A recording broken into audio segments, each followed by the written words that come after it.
who in his short lifetime doesn't remember a lot of Michael Jackson's story, but obviously inspired by it, and to come on, and Michael had wanted him and chosen to be part of his show in London, and now this little boy comes to America. You saw how Michael touched across generations and how people reflected on his life here in so many different ways. It was interesting. There was the kind of media criticism and public criticism of Michael Jackson was more than just noted in several of the remarks. I wrote down Al Sharpton's comment that got the most boisterous applause. He was stopped by a standing ovation when he said, "Wasn't nothing strange about your daddy. What was strange was what he had to put up with." Congresswoman Sheila Jackson Lee later said, "People are innocent until proven otherwise under the United States Constitution." Big applause then. All of it noting the aspects of Michael Jackson's life aside from the music that you and I were talking about. You heard his brother a moment ago, Marlon, talking about maybe they'll leave him alone. Now, there was clearly a sense of casting Michael Jackson as somewhat of a victim, and that'll be for everyone out there to judge whether in fact that's the case, but clearly that was one of the underlying themes of this. This was a huge kind of lottery today, just being able to attend. So many people applied for tickets. A scant few thousand compared to that applicant pool got into the arena. NBC's Lee Cowan was inside for all of it. Lee, I understand. Oh, I'm sorry. We do not have communications yet with Lee Cowan. However, Nancy Giles has been watching it all with us. She was discussing it with us before and as we got underway. Nancy, I'm curious to hear your take on what we just witnessed. Well, Brian, I agree with everything that Lester said. I thought it really kind of completed the full gamut of expectations. It was very respectful. It was very much like a memorial, but there was a real sense of the person. And I have to say, just remembering all kinds of memories of Michael Jackson while I was listening to the services. I'm a fifth of 7 children. I'm about Michael Jackson's age, and we grew up loving the Jackson 5. And I was thinking of all the times that my 2 sisters and I would talk about who would sing the different parts in the songs. And there was always this big fight about who was going to be Michael. Michael was the key one that everybody wanted to be. I'm just so struck suddenly by the fact that he was this human being with brothers and sisters, with a family. That unbelievably touching moment at the very end where his daughter just broke down. It just, you can't help but have it tug at your heart. And I thought it could be, this day could go a lot differently. And I thought in the end it was sort of the perfect mix of entertainment and also a mourning of the loss of somebody that was indeed, as Berry Gordy said, the greatest entertainer of all time, I do think. Nancy, it was interesting you just mentioned that because before the broadcast I mentioned the kind of heartbreaking comment by Joe Jackson, daughter Paris's grandfather, Michael's father, that they hadn't been socialized. They hadn't, the Jackson kids hadn't been raised around kids, and yet for that wrenching few moments there, she seemed like a kid. Utterly normal, very much like a child who's lost her dad. And I mean, we don't know. That's the other thing, Brian, that's so odd about this whole thing. You grow up with somebody in the media like this, and you really do feel like they're part of your family. I mean, there's something about his life that in so many ways paralleled my family's lives and so many other people's lives that are around his age, and you feel like you know him and his family, and you feel like you have a right to your opinions and your suspicions and your love or dislikes and whatnot. It's the strangest feeling to feel like you're looking at somebody that's very familiar and at the same time very much a mystery. And it's been an amazing afternoon to just watch this, really.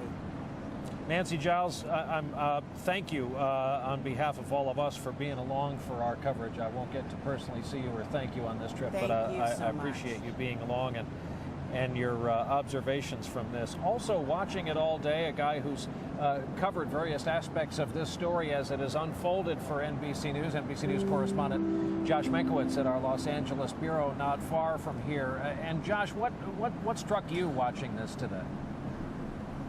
Well, you know, there wasn't any rehearsal time. This was an event that was sort of made up on the fly over the last few days, involving a lot of people, a lot of live performances, and, you know, there were a couple of fits and starts, but overall, I really thought it came off beautifully.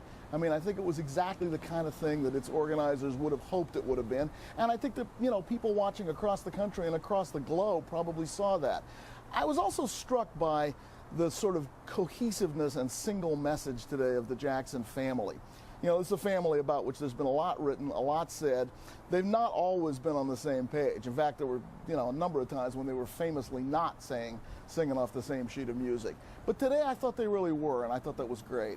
You know, there can be some discussion about whether or not Michael Jackson, who deliberately fed stories about himself to the tabloids, really was as persecuted as some people would have you believe. But I was struck by how the family really sort of seemed to be speaking with the same voice. And, you know, there's almost no family in America that has as many people claiming to speak for it, as many official spokesmen. There's a new one, you know, every couple of days in the world of Michael Jackson.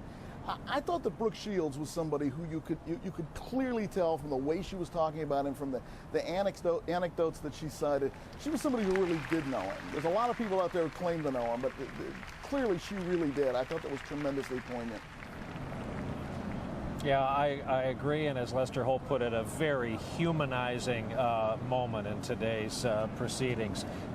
Josh Minkowitz, good points all. Thanks for being a part of this. Mike Taibbi has had a moment to talk to some of the people who are filing out now. We had a prayer at the very end of the service.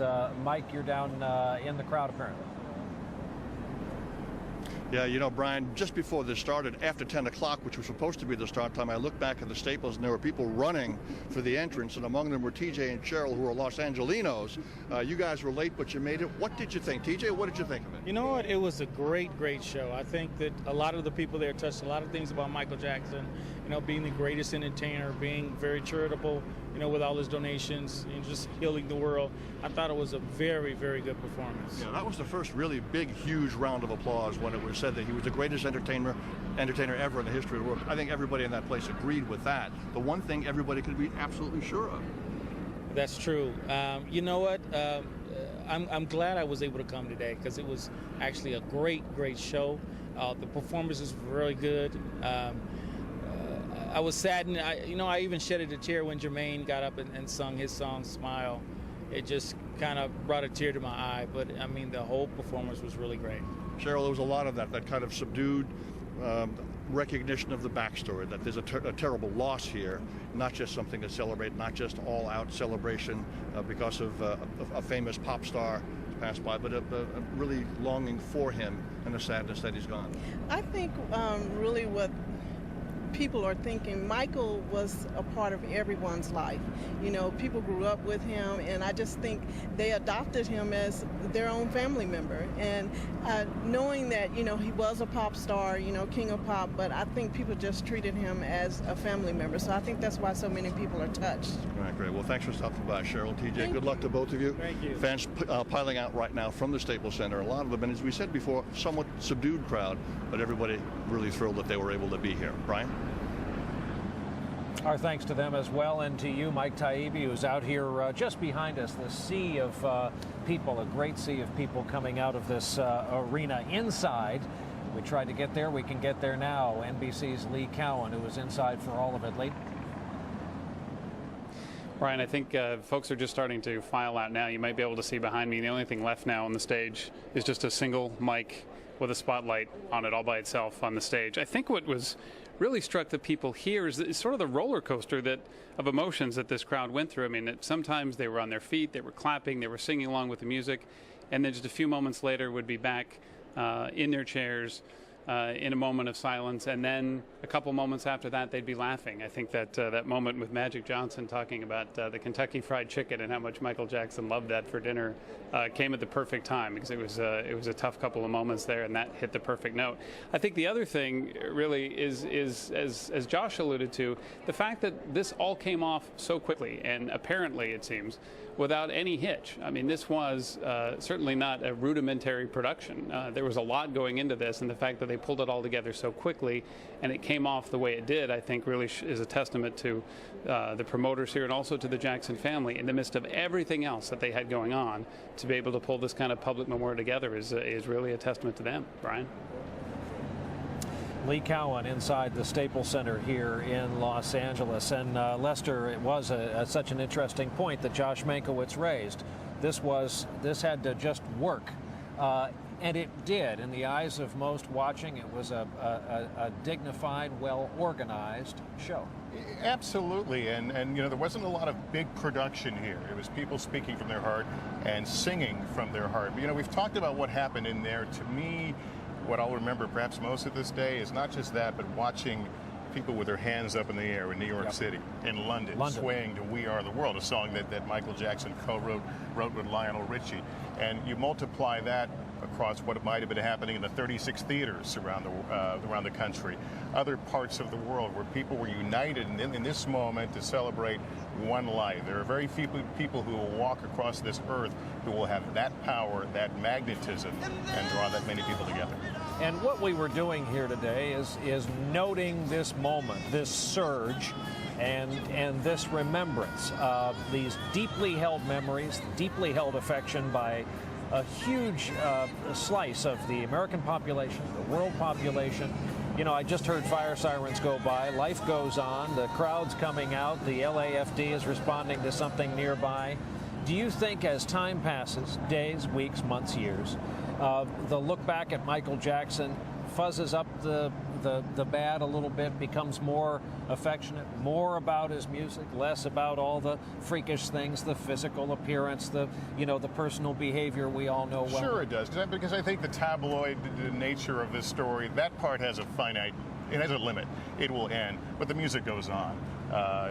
Before Michael Jackson died, you go to a bar mitzvah, a wedding, any kind of party, and before long there comes a Michael Jackson record on. That's not going to stop, and that's what we'll remember. I think, the other things don't go away, but the coverage will settle down and the music lasts.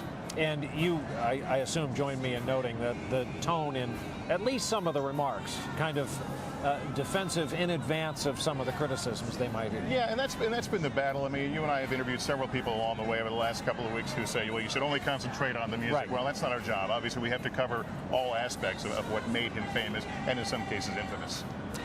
Well, that's going to do it for our coverage here at the Staples Center in Los Angeles. We will have a full wrap-up of this, of course, and the other day's news tonight on NBC Nightly News from our Los Angeles bureau. Continuing coverage now goes on MSNBC on cable and MSNBC.com, where you can share your thoughts, continue to, about what we've witnessed here today. We will also be airing a special edition of Dateline. That's tonight at 10/9 Central. That'll be anchored by my colleague Lester Holt. And on behalf of Lester and our entire staff here, we want to leave you now with one of the more memorable performances of Michael Jackson's own song, I'll Be There, as we saw it displayed here on stage at the Staples Center behind us. So on behalf of our entire team here, I'm Brian Williams. Thank you for being with us.